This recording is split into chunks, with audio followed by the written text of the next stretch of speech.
faarfannaa afaan Oromoo beektu? Eeyyee sirriitti.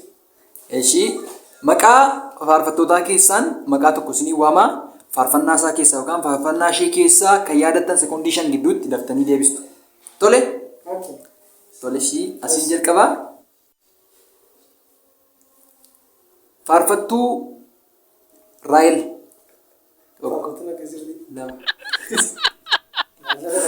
Shan. Raayil moo? Raayil faarfattuu Raayil wallatti?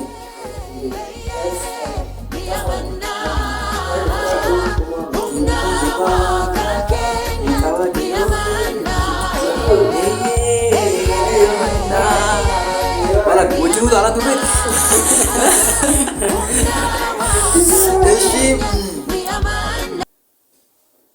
Farfata Magarsa Baqqalaa abbaa Mamanaashii. Leenca Qaraanioo. Leenca Qaraanioo. Gabaa nagaa yaa Yesuus.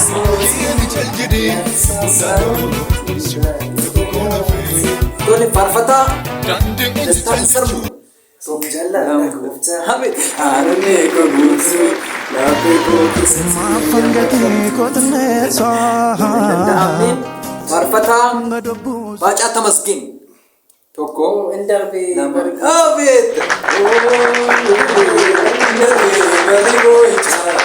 Indarbee barri boo'icha. Indarbee. Ifatii bayi. Yesuus gannamaa ta'e. Achaadhaan narra tayyaan isaa.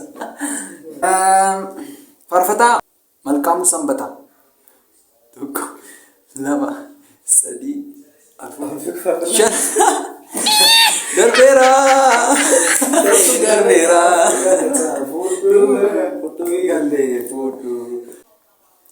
Faarfattuu Altaa'ich Galataa. Tokko.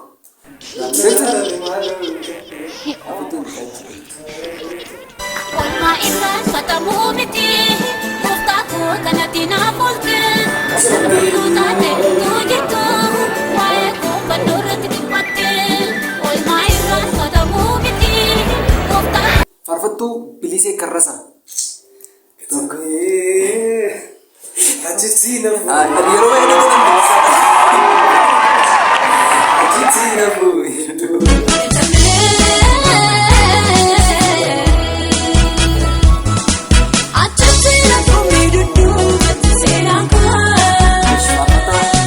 Gurmeessaa.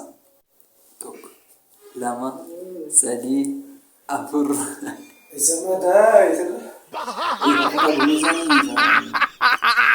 Maalitti maqaan fidaa isa madaa. Det var helt...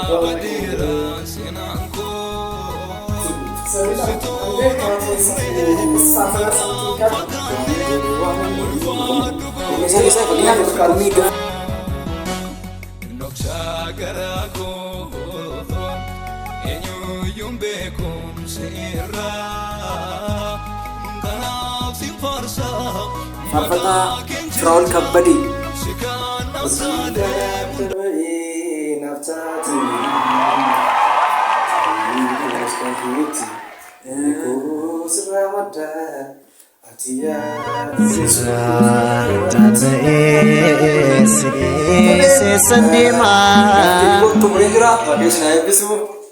Galatoomaa.